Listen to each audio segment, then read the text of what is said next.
Welcome to Not Milk Never Milk. Subscribe if you're lactose intolerant.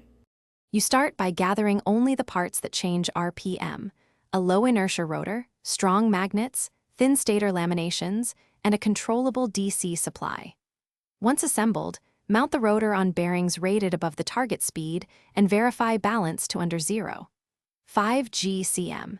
Make sure to wind coils with high turn count using thin enamel wire for lower inductance. Begin wiring the motor to a current-limited 1248-volt supply, and confirm soft start is enabled before power-up. Now you optimize the magnetic and electrical pathways to reach high RPM. Reduce the air gap as much as mechanically safe. Tighter gap increases flux and torque. Once done, shorten coil end turns and use concentrated winding to reduce inductance and resistive loss.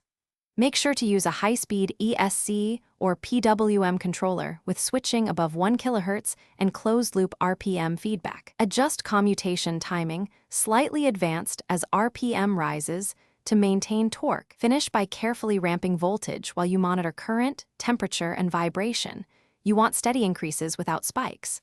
Once near target RPM, tune control gains and advance timing incrementally to maintain synchronous performance. Make sure to keep an eye on bearings and cooling. High RPM amplifies any small imbalance. If instability appears, vibration, sudden current surges, or lost sync, immediately reduce voltage, add damping, rebalance the rotor, and inspect wiring and connections before trying again. Thanks for watching. If this was helpful, leave a like and consider subscribing. See you next time.